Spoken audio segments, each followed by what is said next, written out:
શું દલીલો થઈ અને કયા મુદ્દાઓ પર વાત થઈ? ચૈતરભાઈ વસાવા આદિવાસી સમાજના ખૂબ ક્રાંતિકારી યુવાન છે અને ડેડિયાપાડાની જનતાએ એમને 1 લાખ કરતાં પણ વધુ મત સાથે ચૂંટીને મોકલ્યા છે વિધાનસભામાં. જ્યારથી તેઓ ચૂંટાયા છે ત્યારથી આદિવાસી સમાજના અનેક પ્રશ્નો બાબતે પૂરી તાકાતથી પૂરી આક્રમકતાથી લડાઈ ચલાવી રહ્યા છે. અને જે રીતે ચૈતરભાઈ આદિવાસી સમાજ અને ગુજરાતના યુવાનો માટે લડી રહ્યા છે એ જોતાં એમની સામે ખોટી રીતની કાર્યવાહી કરી, ખોટા કેસો કરી, એમને ફસાવી દઈ, એમને જેલમાં પૂરવાનો એક ષડયંત્રના ભાગરૂપે ખોટી એફઆઈઆર એમના ઉપર કરવામાં આવી હતી. આ એફઆઈઆરના કામે ગઈકાલે ચૈતરભાઈ સામે ચાલીને પોલીસ સમક્ષ હાજર થયા હતા. પોલીસે આજે ચૈતરભાઈને ડેડિયાપાડાની કોર્ટમાં રજૂ કર્યા હતા અને 14 દિવસના રિમાન્ડની માગણી પોલીસે કરી હતી. આ પોલીસના રિમાન્ડની માંગણીની સામે માનનીય ધારાસભ્ય ચૈતરભાઈ વસાવા તરફથી વકીલ તરીકે અમોએ પક્ષ રાખ્યો અને બંને પક્ષની દલીલો સાંભળ્યા પછી નામદાર ડેડિયાપાડા કોર્ટે 18 તારીખે બપોરે 12 વાગ્યા સુધીના રિમાન્ડ મંજૂર કર્યા છે.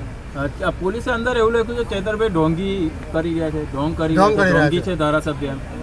પોલીસે જે શબ્દો રિમાન્ડ અરજીમાં માનનીય ચૈતરભાઈ વિશે વાપર્યા છે એ ખૂબ જ અપમાનજનક અને ખૂબ જ બેહુદા શબ્દો છે. પોલીસે એવું લખ્યું છે કે આ કામના આરોપી એટલે કે ચૈતરભાઈ ઢોંગી છે, જે બિલકુલ સ્વીકારી ન શકાય એવી એકદમ નિમ્ન કક્ષાની બાબતો અંદર લખાઈને આવી છે. મેં નામદાર કોર્ટને રજૂઆત કરી છે કે એક ચૂંટાયેલા 1 લાખ મતથી ચૂંટાયેલા ધારાસભ્યને ઢોંગી કહેવા એ બતાવે છે કે પોલીસની પાછળ કોઈ રાજકીય ઇશારાઓ કે રાજકીય આકાઓ હશે. એમ રાજકીય આકાઓના ઇશારે આવા નિમ્ન શબ્દો ધારાસભ્ય વિશે કોર્ટમાં વાપર્યા એ બદલ મેં નામદાર કોર્ટનું ધ્યાન પણ દોર્યું છે. કોર્ટે એ બાબતનું ધ્યાન પણ એને સંજ્ઞાન લીધું છે અને અમે પહેલેથી જ કહેતા આવ્યા છીએ કે આખી ઘટના જે છે એ રાજકીય ઘટના છે.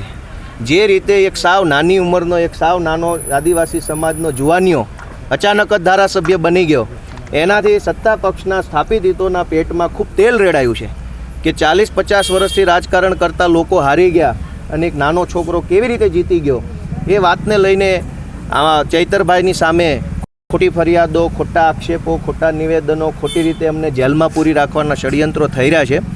પણ મને વિશ્વાસ છે કે કાયદાની અદાલતમાં ચૈતરભાઈને ન્યાય મળશે. ફાયરિંગ બાબતે પણ કીધું છે કે હથિયાર કબજે કરવા અને કપડાની બાબતની વાત.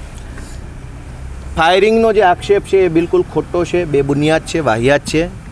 કોઈ પણ પ્રકારની ફાયરિંગની ઘટના ક્યાંય બની જ નથી, ભૂતકાળમાં પણ નથી બની, હમણાં પણ નથી બની.